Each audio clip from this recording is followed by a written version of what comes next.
It looks like something from a horror movie. Towering Gothic walls, rusted bars, and empty corridors echoing with the past. But this isn't a movie set. It's real. This is the West Virginia Penitentiary in Moundsville.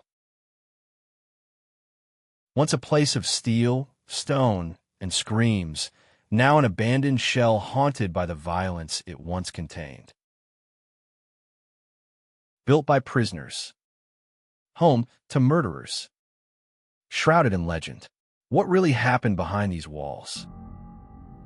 And why do so many say it's one of the most haunted places in America? Let's go back to where it all began. The West Virginia Penitentiary was born out of necessity during the chaos of the Civil War. In 1863, West Virginia broke away from Virginia and became a new state without a prison of its own. By 1866, the state selected Moundsville as the site for a new penitentiary. Right next to an ancient Native American burial mound, construction began, with inmates doing much of the work. It was modeled after Joliet Prison in Illinois. A massive castle-like structure with 5-foot-thick stone walls and narrow, dark cells. Its purpose was clear: to confine, to isolate, and to control. But over the next century, that control would slip away. Because this wasn't just a prison. It was a pressure cooker. Overcrowding, underfunding, and brutality turned the penitentiary into one of the most dangerous prisons in America. And the stories that came out of it, they're as chilling as the cell blocks themselves.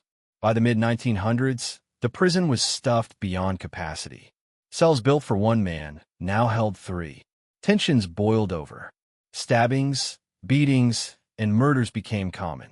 Between 1979 and 1995, over 30 inmates were killed by other prisoners. Inmates created homemade weapons.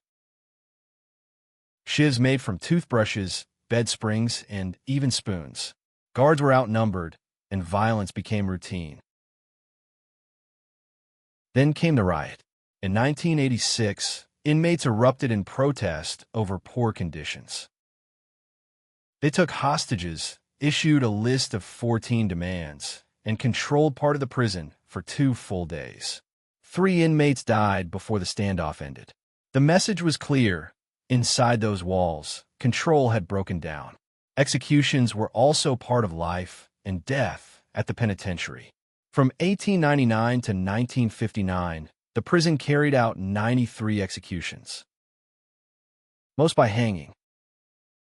But in 1951, the state introduced the electric chair built by an inmate. They called it Old Sparky. One hanging in 1931 went terribly wrong. So wrong, it decapitated the prisoner. The execution chamber was small, cold, and final. It's still there today. After the last inmate left in 1995, the prison sat abandoned. But many say it's not empty. Paranormal investigators from across the country call it one of the most haunted places in America. Visitors report cold spots, disembodied voices, shadow figures, electronic voice phenomena, EVPs have captured whispers in the dead of night. One former guard claimed he saw a shadow man watching him from the corner of a cell block.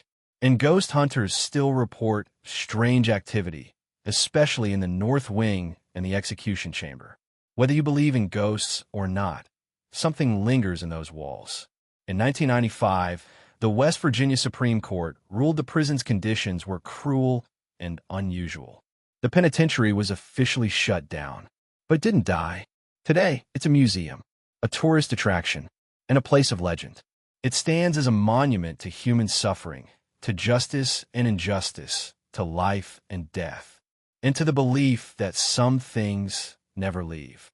Would you spend a night in cell block A? Let us know in the comments.